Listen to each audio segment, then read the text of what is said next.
Hello दोस्तों, देखो राष्ट्रीय शिक्षा दिवस आज मनाया गया जो है 11 नवंबर को हर वर्ष राष्ट्रीय शिक्षा दिवस मनाया जाता है। ठीक है, तो इसमें क्या है, किसी भी प्रणाली शिक्षा का प्राथमिक उद्देश्य संतुलित मस्तिष्क बनाना है जिन्हें गुमराह न किया जा सके। तो ये मौलाना आज़ाद कलाम जो थे, मौलाना अबुल कलाम आज़ाद, इनके जो है जन्मदिवस के उपलक्ष्य में मनाया जाता है। हर साल 11 नवंबर को ये मनाया जाता है। ठीक है, तो इसमें देखिए क्या है, पहला मतलब कि हर वर्ष 11 नवंबर को भारत में राष्ट्रीय शिक्षा दिवस मनाया जाता है। यह दिवस भारत के पहले शिक्षा मंत्री अबुल कलाम गुलाम मोहिउद्दीन के जन्मदिवस पर मनाया जाता है। मौलाना अबुल कलाम आज़ाद 1947 से लेकर 1958 तक स्वतंत्र भारत के पहले शिक्षा मंत्री भी रहे हैं। तो इसमें 3-4 प्रकार के क्वेश्चन बनते हैं, जैसे शिक्षा मंत्री कब से कब तक रहे, 1947 से 58 तक रहे, और ये पहले शिक्षा मंत्री भी थे। 11 नवंबर को इनका जन्मदिवस है। ठीक है, तो इसको एक बार आप बेसिकली देख लेना क्या है इसमें, कैसे है, एक बार सुन लेना बस इसको।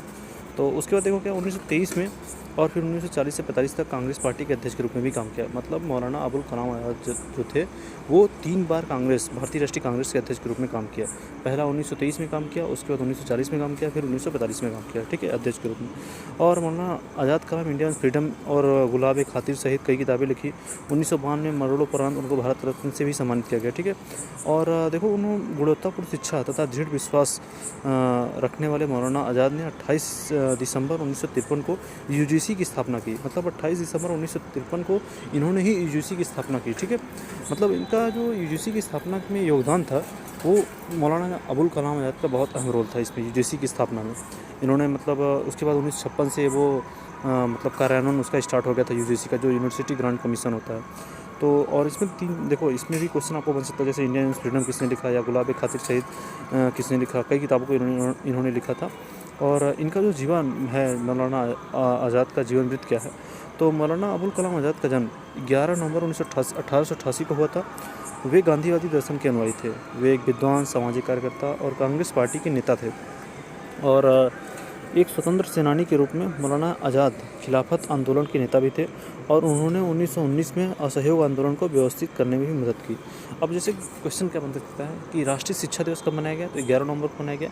मौलाना आज़ाद कलाम का जो है जन्म कब हुआ था, 11 नवंबर 1888 को हुआ था। ठीक है, वे गांधीवादी दर्शन के अनुयायी थे, और 1919 में असहयोग आंदोलन में व्यवस्थित करने में भी इन्होंने मदद की थी। ठीक है, तो इन 3-4 प्रकार के क्वेश्चंस को अगर आप टैकल करते हो, अगर आप सुन भी लेते हो या लिख भी लेते हो कहीं पे भी, तो एक बार मौलाना आज़ाद कलाम का जो बारे में कोई भी अगर फिलहाल में कोई एग्ज़ाम होगा रिसेंट में, तो उसमें आपको 1-2 क्वेश्चन मिल जाएंगे, क्योंकि उनका अभी हाल ही में जन्म मनाया गया।